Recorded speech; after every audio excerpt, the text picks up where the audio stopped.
যাবো গা, ইন্ডিয়া গেছে গা। ইন্ডিয়াতে আজ ঘুমারে যার কইতাই না, কিছুক্ষণ বেলা আছে তাও কইতে পারি না। পরে থেকে কান্নাকাটি এবারের মানুষ আমার ডাক দিল হয়েছে এই বাড়িতে। পরে উনি আমার জামাই শোনায়। দর্শক বৃন্দ, আপনারা একটা কান্নার ভিডিও দেখলেন বাংলাদেশের। আপনারা দেখছেন বাঙালির স্বর নিউজ মিডিয়া। বাঙালির স্বর শুধু সত্যটা কয়। আজ বাঙালির স্বরে আমি রয়েছি আপনাদের সাথে ডক্টর রয়। যে ভদ্র মহিলা কাঁদছেন, উনি ওনার স্বামীকে হারিয়েছেন। শফিকুল ইসলাম ওনার নাম।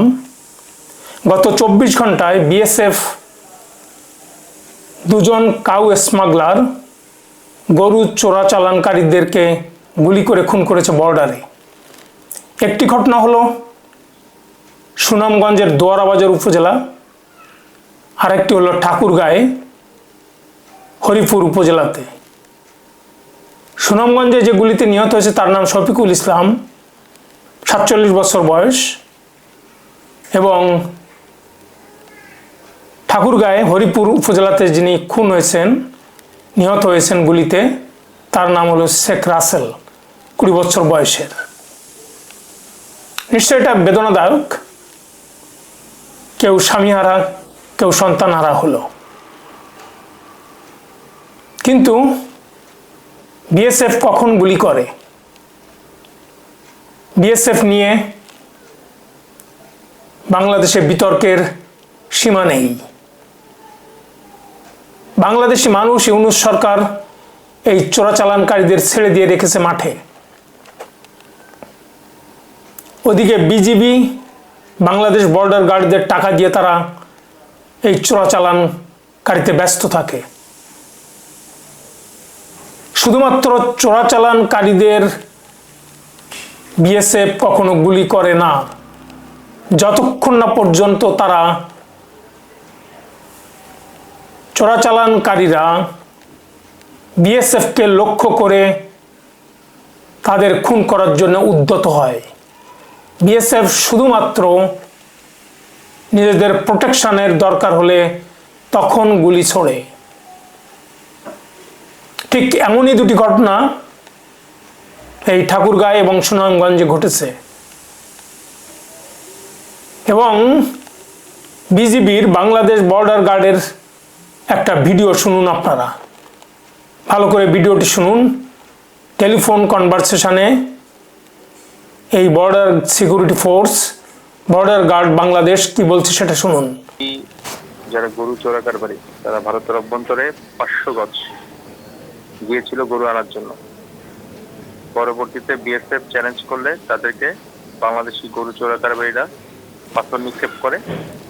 পরবর্তীতে বিএসএফ প্রথমে 4 থেকে 5টা সাউন্ড গ্রেনেড মারার পরে ঘটনা তারপরেও নিবৃত হয় না। পরে হচ্ছে বিএসএফ তখন ফায়ার ওপেন করে। ফায়ার ওপেন কালে বাংলাদেশি গরু চোরাকারবারী শফিকুল ইসলাম, 45 বছর বয়স, গুলিবিদ্ধ হয়। এবং সাথে থাকা গরু চোরাকারবারী, যারা বাংলাদেশি চোরাকারবারী, তারা নিয়ে আসে বাংলাদেশের অভ্যন্তরে, পরিবারকে হস্তান্তর করে। পরিবার সেই শফিকুল ইসলামকে নিয়ে দোয়ারাবাজার উপজেলা স্বাস্থ্য কমপ্লেক্সে নিয়ে গেলে ওখানে চিকিৎসাধীন অবস্থায় মৃত্যুবরণ করে। এটা হচ্ছে আপনার প্রতিবাদ লিপি পাঠানো হবে, পত্রিকা পাঠানো হবে এবং শনাক্ত করে তাদেরকে, যারা এখানে বাংলাদেশি চোরাকারবারী ছিল, তাদেরকে আইনানুগ ব্যবস্থা গ্রহণ করা হবে। এটাই ভিডিওটি শুনলেন।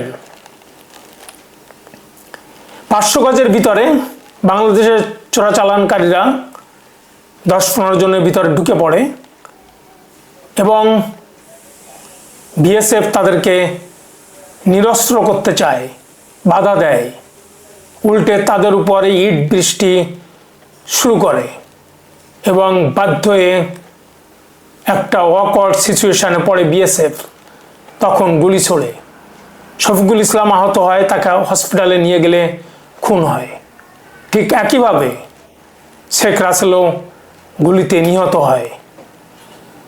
প্রশ্ন হচ্ছে, বিএসএফের চোখের সামনে দিয়ে কিভাবে গরু চালানকারীরা কিভাবে গরু বাংলাদেশে পাচার করে তার একটা বীভৎস চেহারা আপনারা দেখলে বুঝতে পারবেন। এবং ক্ষণে ক্ষণে কিভাবে বিএসএফের সঙ্গে এরা লড়ে তারও একটা উদাহরণ ভিডিও আপনাকে দেখাবো। ত্রিপুরার ঊনাকুটিতে 4-5 মাস আগে এই শেখ হাসিনা সরকার বাংলাদেশে পালিয়ে আসার পর ঘটেছিল। সেই ভিডিওটা আপনারা দেখবেন। প্রথমে কিভাবে তারা গরু পাচার করে সেই ভিডিওটা দেখলেন কতটা লোমহর্ষকভাবে নির্মমভাবে গরুকে তারা পাচার করছে বাংলাদেশে, এবং এর জন্যে তারা ব্যবসায়িক আয় এই পথে ইনকাম করে, যেটা একটা বর্ডারে, আন্তর্দেশীয় বর্ডারে যেটা কখনোই কাম্য নয়।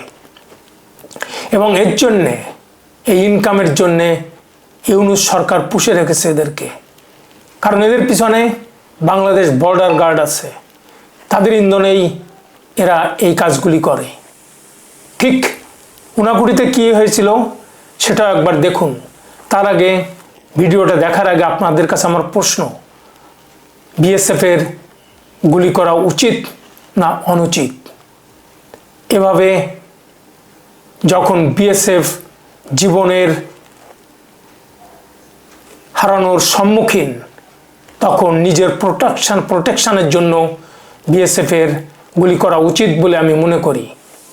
আপনারা যদি উচিত না মনে করেন তার কারণ ব্যাখ্যা করে মন্তব্যের ঘরে মন্তব্য লিখবেন। ভিডিওটি দেখুন। Dramatic clash erupted between the border security forces and Bangladeshi smugglers near the Indo-Bangladesh international border in Tripura. Watch how there was an attempt to provocate the BSF. And yet, our border security forces maintain an air of calm. The incident began when 2 BSF jawans on patrol stopped a group of Bangladeshi smugglers attempting to smuggle BDs into Bangladesh. Despite the BSF objections, the smugglers continued their activities, leading to a heated confrontation. As the situation escalated, Bangladeshi citizens attacked the BSF jawans. Watch how the smugglers attempted to snatch their guns and stab. দর্শকবৃন্দ, ভিডিওটি দেখলেন, এটা ত্রিপুরার ঊনাকুটিতে BSF সাথে যুদ্ধ করছে, লাঠি দিয়ে মেরে ফেলবে, লাঠি ছাড়িয়ে নিতে বিএসএফ উদ্যত, কারণ তখন ওই মুহূর্তে 2 বিএসএফ উপরে চড়া হয় 10 জনেরও বেশি বাংলাদেশি মানুষ। তাদেরকে নিরস্ত্র করতে বাংলাদেশ বর্ডার গার্ড পিছন দিক দিয়ে এগিয়ে আসে, তাদের উস্কানিতে এটা করেছিল। তারপর দেখলো ঘটনা মোড় অন্যদিকে যাচ্ছে, কারণ বিএসএফ ছাড়বার পাত্র নয়, তখন তারা পিছন থেকে এসে ছাড়িয়ে নিয়ে যায়, কারণ তারা জানে এরপরে বিএসএফ আরও বাহিনী চলে আসলে এদেরকে আটকে দিবে। ফলে তাড়াহুড়ো করে এই বিজিবি, বাংলাদেশ বর্ডার গার্ড তাদেরকে সরিয়ে নেয়। দর্শকবৃন্দ, এরকম ঘটনা প্রতিদিনই ঘটছে। রাতের অন্ধকারে জীবনকে বাজি রেখে যারা বিএসএফ সীমানা রক্ষা করছে তাদের উপরে দোষ দেওয়াই যেতে পারে, তাদেরকে মানবাধিকার লঙ্ঘনের কথা তাদেরকে শোনানো যেতে পারে, কিন্তু যারা এই সমস্ত ফাঁকা বুলি আওড়ান তারা বিএসএফ এর মতো গিয়ে রাত্রি জেগে বর্ডার সামলাতে দিলেই তারা সত্য কথাটা বলতে পারবেন, কতটা নৃশংসভাবে তারা গরু পাচার করে এবং বাধা দিতে আসলে বিএসএফের দিকে গুলি ছোড়ে। কার সাহস আছে একজন সাধারণ নাগরিক যারা বিএসএফ নয়, যাদের পকেটে বন্দুক কিংবা রিভলভার নেই, তারা কিভাবে বর্ডার গার্ড হিসেবে সিকিউরিটি দিতে পারে ইন্ডিয়ান মানুষকে? কার কত সাহস আছে ওই চোরাচালানকারীদের সামনে দাঁড়িয়ে বুকে বুকচিতে কথা বলতে পারে? এবং তারা যদি গুলি ছোড়ে পাল্টা উত্তর দেওয়ার জন্যে বিএসএফকেও প্রস্তুত থাকতে হয়, এবং বিএসএফ সেটা করে। দর্শকবৃন্দ, আপনাদের কাছে প্রশ্ন রইল আমার, যে বিএসএফের গুলি করা উচিত কি অনুচিত তাদের জীবন রক্ষার জন্য? ভিডিওটি ভালো লাগলে